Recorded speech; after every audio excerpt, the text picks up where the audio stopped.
Labdien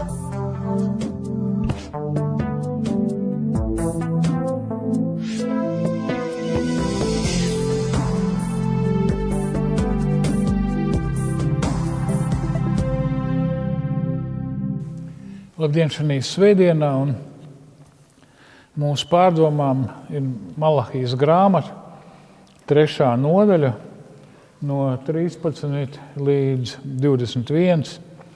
Tad mēs saucam nekauņus par svētītiem.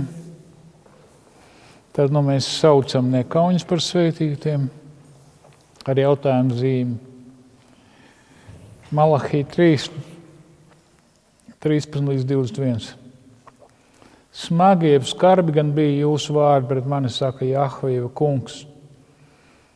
Bet jūs sakāt, ko mēs pret tevi esam teikuši?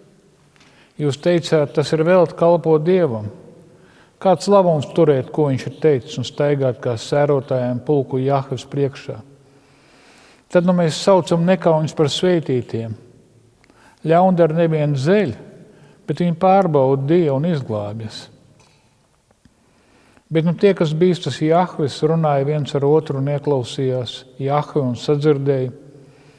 Un viņa priekšā ir rakstīta piemiņas grāmata tiem, kas bīstas Jahves un domā par viņu vārdu. Tie būs mani, saka pulku Jahve, tajā dienā es noteikšu, viņi būs mans īpašums. Es viņus žēlošu, kā cilvēks žēlo savus dēlus, kas viņam kalpo. Jūs atkal redzēsiet, kāda atšķirība starp taisno un ļaundaru, starp to, kas kalpo Dievam, un to, kas nav viņa kalps. Jo redzi, nāk diena, kas kvēlo kā krāsns, tad viss nekaunis un viss ļaundaru klups. Šī nākamā diena tos aizdedzinās, saka pulku Jahve. Tā, ka neatstās tiem ne sakni, ne zaru. Bet jūs, kas bīstaties mana vārda, uzliekas taisnības saula un dziedinās ar saviem spārniem. Jūs iesiet un spriņģosiet kā barot teļi. Jūs samīsiet ļaundarus, viņi būs pīšli zem jūsu kāju pēdām. Tajā dienā, ko es noteikšu, saka pulku Jahve.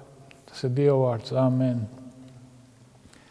Jā, Dievs Tēvs, arī šī dienā, kad mēs dzīvojam, kad mēs redzam, kad ne tiem godīgākajiem labi klājas, kad ļaundariem labi klājas,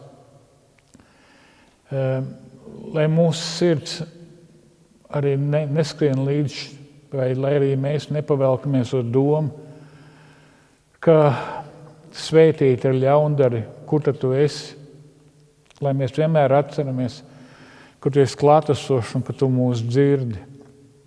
Un ka tenī dienā, kad tu atkal nāks, mēs atkal redzēsim, mēs skaidri redzēsim, kādas starpības starp tiem, kas tev bīstas, kas piemin tavu vārdu, kas domā par tavu vārdu un bezdieviem. Mēs skaidri redzēsim, ka mēs piederam tev, mēs esam tavu bērni. Bet lai arī šodien šī rakstu vārdi, šīs rakstu vietas mums atgādina par šo patiesību, kas jau mums tagad ir un kas būs nākotnē. Āmen. Centrālā vieta, jeb kādreiz mēs sakām, kas ir tas noteicošais atslēga šai rakstvietai. Un šai rakstvietai noteicošais ir 18. pants. Un tur ir tāds vārds, kas ir pazudis, viņš ir tā kā, tu paskaidroši nosacīt pazudis tulkojumā. Un tas ir vārds, tas ir divdabs un vešaptem, vai nozīmē un no šaptem no šuvu, kas var nozīmēt, vai nu jūs atgriezīsieties, reliģiskā nozīmē, kā domāja Džeroms un Kalvins, vai nu izmainīsiet savus domas, kā domāja Elekses, Septuagintā, kā ir notulkots Pešikta, Velhauzens, vai arī ir iespējami otram vārdam, otram tulkojumam atkārtota darbība. Šis vārds var nozīmēt arī atkārtota darbība kaut kāda, ja? tātad nevis atgriezties, bet atkārtot darbību. Bet pēc konteksta mēs redzam, ka atkārtota darbība labāk iedarās kontekstā. Jo to, ko autors saka, ja mēs redzam no konteksta, ka jūs pavelkaties līdzi, patiešām jūs skatāties, kas te notiek. Iepriekš bija komjaunatnes sekretārs, saproties, komentētājs. Tagad starptautiskais komentējs rādīja, ko tas nozīmē. Drošības komitejas akcepts. Es to zinu. Man pat pierādījumu nevajag, ja? Tagad saproties, un viss sauc par idiotiem muļķiem. Skaidrs. Ja? Tātad šī skaidrā redzēšana, kur ir tā galvenā ideja. Ja jūs zinat, jūs lasat vārdā, ka ir atšķirības starp to, kas Dievu mīl Dievam, to, kas domā par viņu vārdu un to, kas nē. Tāpat laikā jūs dzīvē pieredzat, ka godīgie zēni meitenes neaiziet pirmie, viņiem pieliek kājas priekšā. Pa lielam pieliek kājas priekšā. Ja jūs tā nav, sākam rakstīt. Braucam pa mūsu labajiem kūrotiem rajoniem un rakstam uzvārdus. Es negribu nevienu, bet mēs varam paskatīties ar uz sevi. Ne jau tikai viņi, ja, tas caurstrāvo. Nevēl iepriekš teica, ka visa tauta ir pagāni, ja? Bet pa lielam. Ja? Tā. Un mēs to redzam, un mēs arī varam pavilkties. Tātad svētīt tie, kas ļaundari svētīti. Un tāpēc šī rakstvieta arī ir šiem izredzētajiem atlikumam vecajā derībā, un arī mums kā šim atlikumam, draugi, nepavelkieties uz to. Dievs ir klātesošs, Dievs visu dzird, visu zina, viņš ir suverēns. Viss notiek ar viņa ziņu, viņa gribu. Un tad, kad viņš nāks otrais, jūs redzēsiet skaidri. Ja jūs tagad to vēl neredzat, šo atšķirību, tad jūs redzēsiet skaidri atšķirību starp bezdieviem un dievbijīgiem. Tad jūs teiksiet, kā es varēju būt tik akls? Kā es varēju būt tik akls? Ja? Te ir tā galvenā ideja. Kā es varēju būt tik akls? Un tā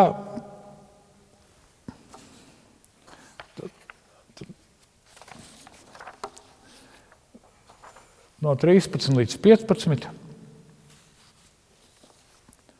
bezdievs saka, nav vērts kalpot Dievam, jo ļaundari zeļot. Zeļot nav no vārdu zeļa, kas man saprot pasmaidīs, pārējie ne. Ja, tas nav no vārdu zeļa, tas nav bandītu vadonis zeļa. Tātad smagi skarbi vārdi. Cilvēki apsūdz, šie bezdievi apsūdz Dievu, viņi klusībā saka, nav jēga, paskaties, kas notiek. Konkurss tiek paziņots, netiek paziņots konkurss, pirms nav uzvarētājs zināms. Pareizi, mēs taču zinām. Vai ne? Un tā līdzīgi. Bet es gribētu teikt, ka visos līmeņos. Ja, mums jābūt ļoti uzmanīgi rādīt, viņi ir tie slikti un mēs tie labie. Bet, kad ievēl, mēs arī paliekam slikti, neskāpēc. Tātad cilvēks saka, nav vērts. Vienmēr uzpeld, mēs zinām, kas uzpeld. Ja, tātad sveitīt tie, kas ne bezkauņas un nē. Viņi pat, skaties, kas rakstīts, viņi nevienu zeļ, bet viņi pārbauda Dievu un izglābis. Viņi dara pilnīgi pretēji. Cilvēki dara pilnīgi pretēji, pilnīgi pret Dievu likumu.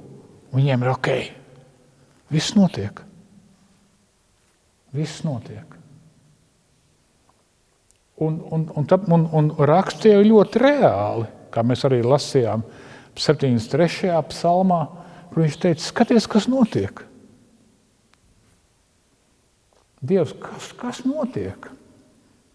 Un raksti reāli, un tāpēc Tāpēc Dievs Jahve uzrunās savu atlikumu. No tiem, kas atgriezās, atceries mēs lasījām, ka jūs esat nolādēti, bet bija atlikums. Šis atlikums, uzticamais atlikums. Dievs patiesībā uzrunā viņus. Viņš saka, jūs redzēsiet. Jūs redzēsiet, jūs par jaunu redzēsiet. Ja jūs tagad vēl kaut kādā brīdī šaubaties, tad jūs redzēsiet, kad nāks tā kunga diena, to lielo atšķirību, to lielo starpību. Ja tagad liekas, ka viss otrādi un par jums ņirgājas. Viņi smējās pret Dievu, smējās rāda vidējo pirkstu, ko vēl ķengājas un ņemās. Ja?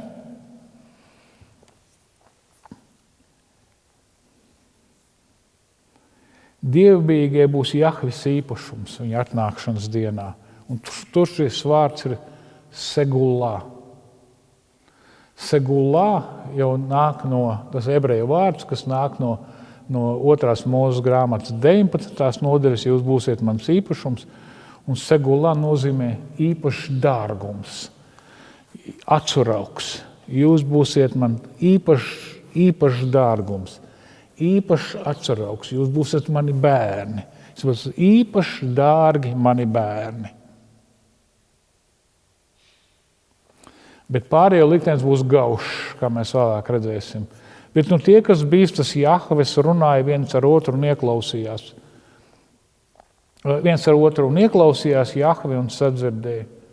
Viņam priekšā ir rakstīta piemiņas grāmata tiem, kas bīstas Jahves, un domā par viņu vārdu.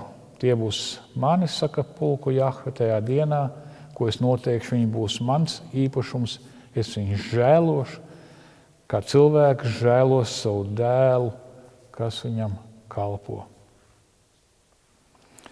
Iepriekš kungs koncentrējās uz tiesas dienu neizbēgamu un ātru atnākšanu. Šeit viņš atgriezas pie šīs tēmas un paplašina to. Būs atšķirības starp tiem, kas ir bezdievi, kas runā pret kungu, kas saka, kungs neredz, visi tā dara. Starp tiem, kas saka nē, kas tur viņa vārdu, kas domā par viņa vārdu, kas saka, mēs tā nevaram darīt. Skaties, cik svarīgi, kas bīstas Jahves un domā par viņa vārdu, pārdomā viņa vārdu. Jo patiesībā, kas tad mums ir? Tas pamats arī ir viņa vārds. Ja jūs skatāties ar acīm zem saules, kā Kohelets saka, tad bieži vien tā aina ir diezgan gauža. Tā redzamā aina, ja mēs skatāmies tikai ar acīm, vai ne? Tāpēc arī psalmis 73. psalmā izmainīja savu domāšanu par tiem, kam labi klājas un slikti tad, kad viņš iegāja kur templī, kad viņš sadzirdēja Dievu vārdu, ja? Un arī šeit tiem, kas domā, kur mēs atgriežamies pie vārda. Vienmēr atgriezieties pie vārda. Ielieciet sev ieradumu. Kaut vai jums liksies, ka tam nav īpaši kaut kāda emocionāla nozīme, ka jūs, piemēram, tenī brīdī, kad jūs no rīta dzerat to kafiju, un jums ir noteikti katram savs rituāls. Vai tēju dzerat, vai kafiju, ko katrs no rīta dara, tenī brīdī, kad viņš uzsāk dienu vai kaut kā. Paņemiet to vārdu, dzeriet to kafiju, dzeriet to tēju, ēdiet savus brokastus, un blakus noliekiet vārdu, un lēnā garā lasiet. Cik paspējat, tik paspējat. Bez uztraukuma. Jums ir tās 20 minūtes, tās 30, varbūt vairāk nav. Bet bieži vien šī lasīšana, tā nesteidzīgā pārdomāšana būs tā, kas noturēs, kas dos jums spēku, kas dos jums izturību. Varbūt sākumā liksies, nekas nenotiek. Vai kam jānotiek? Jums tikai jāiztur bieži vien. Jums tikai kādreiz vajag atcerēties, bet vārds saka tā. Vai ne? Bet vārds saka tā. Bet vārds saka tā.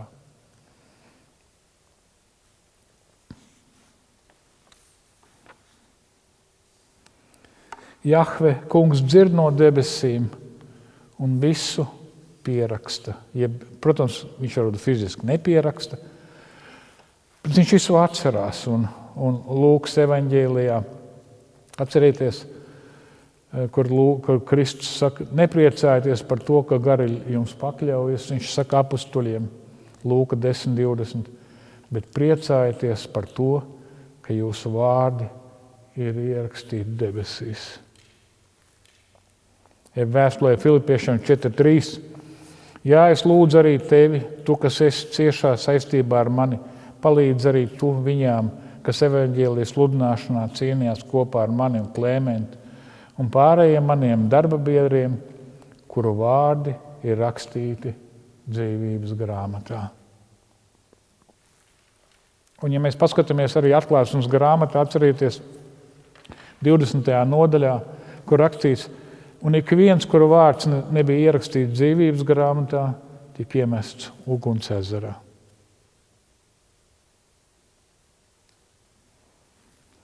Atcerieties, neviens nav aizmirsts patiešām. Dievs neaizmirst. Mēs aizmirstam. Mēs savās darīšanās piemirstam tam līdzīgi, bet Dievs nevienu neaizmirst. Dievs visu redz, Dievs visu dzird, Dievs visu zina un Dievs visu atceras.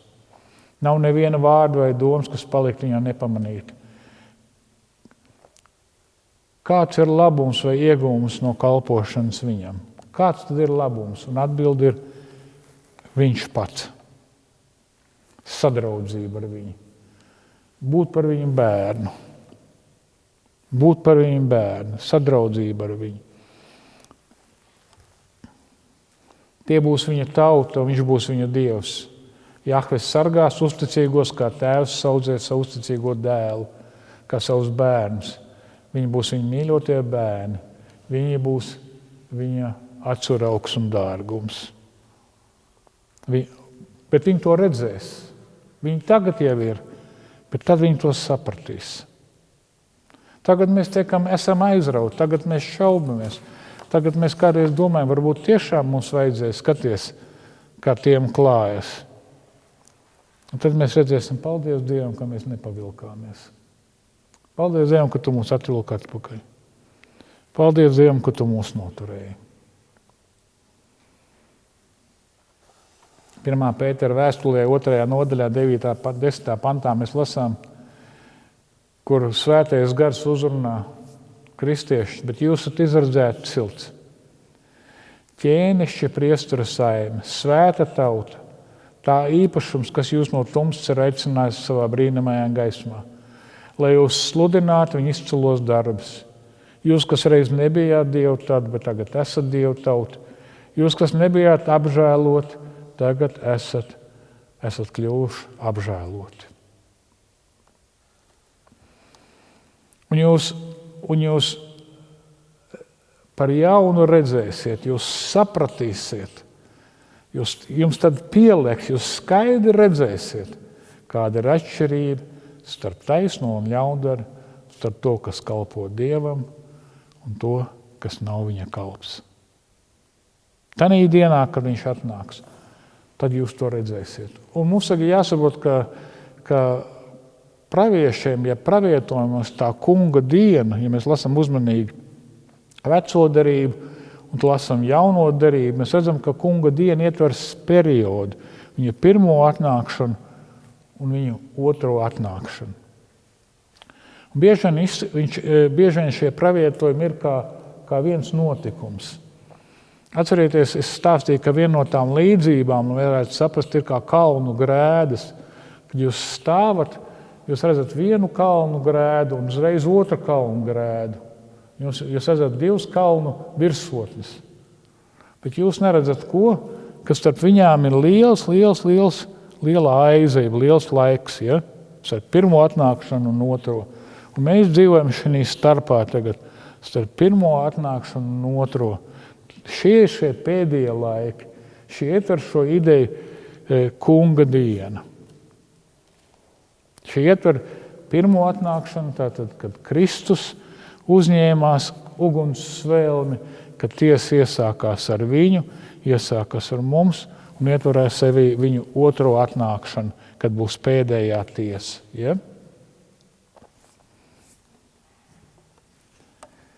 Un kungs saka, jūs redzēsiet, ka Kristus atnāks otrais, kad mēs augšām celsimies.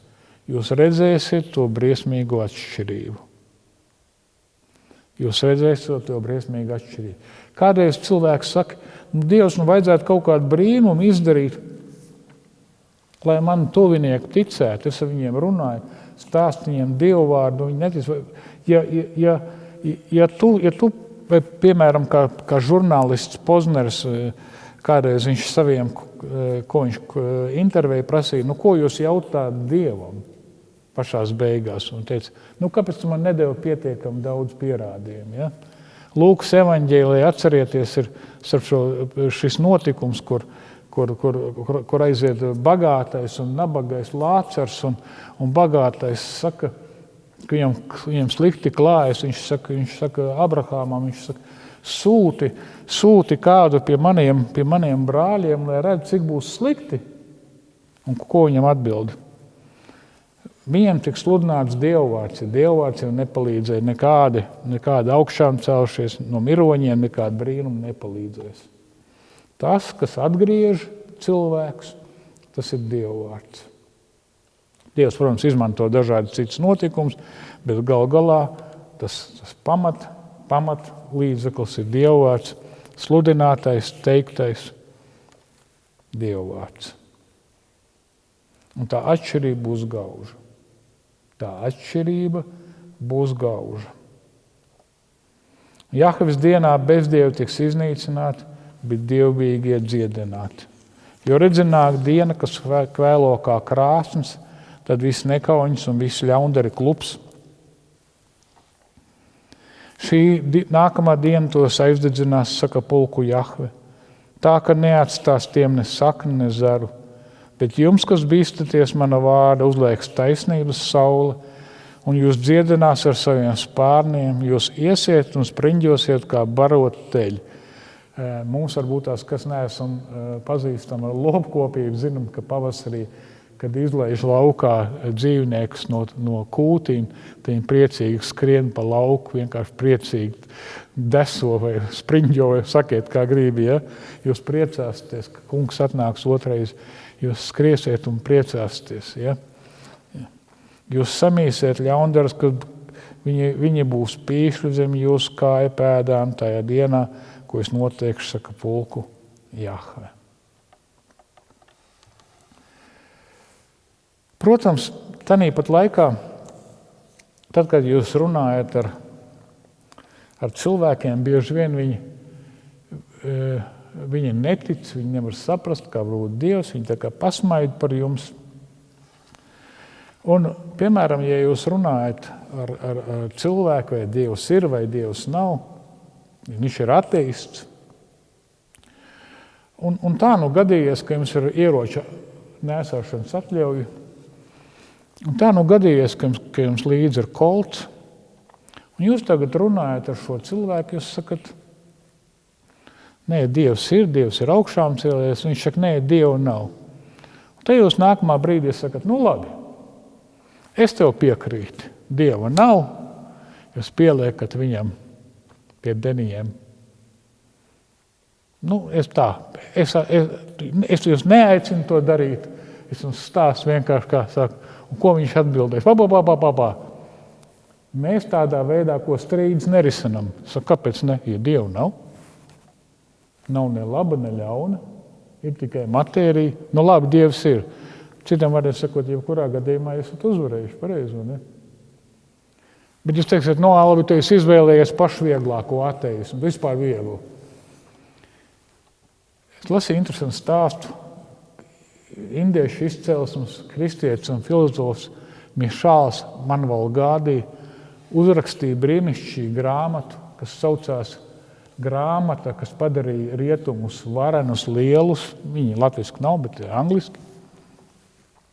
Šitās gadījumu, ka viņš, būdams vēl Indijā, viņš sastapās ar vienu amerikānu, kas bija aizrāvies ar hinduismu, ar jogu, un dzīvoja diezgan tur nabadzīgi, un viņš bija mēģināja kaut ko tur pats savā nodabāt, naudas daudz nebija. Un viņš tur mēģināja pārliecināt Mišelu Manuelu Gādiju, cik hinduisms ir labs un cik joga ir laba un viss kārtībā. Un par cik viņš nebija pārāk bagāts, bet tāpat laikā bija ļoti aizņemts un bērni bija un sieva bija aizņemti. Ko viņš darīja? Diezgan bija ierasts viņiem, ka viņi, jau tā teikt, nofraktēja vietējos pavārus. Par cik tirgus bija darba tātad cena nebija dārga, viņiem bija izdevīgi turēt vietējo indieti, kas pirktu pārtiku un gatavotu viņiem ēdienu. Par cik viņi bija ļoti aizņemti, un bērniem vajag ēst. Un tagad viņš ir priecīgs, viss, un pēc kāda laika Mišels Manuels Gādija atkal sastop šo amerikāni. Amerikānis ir nikns, viņš saka, vai tev nav kāds paziņa policijā, vajag to pavāru tagad noķert. Viņš saka, kas pa lietu ir? Viņš bija tik labs. Jā, viņš bija tik labs, es viņam uzticējos. Un kāda bija sistēma? Viņš katru nedēļas sākumā deva viņam naudu uz nedēļu, lai iepērk pārtikas produktus un lai būtu nedēļa, ko ēst. Pareizi, skaidrs, ja? Viņš paņēma to naudu un aizlaidās. Vajag viņu noķert, vajag tiesāt. Viņš šāls saka, bet pagaidi. Varbūt iepriekšējā dzīvē tu viņu apzagi. Kāpēc? Viņš atdeva tik atpakaļ, kāpēc tu tagad gribi? Amerikāņu punkti, protams, aizvērās un saprata.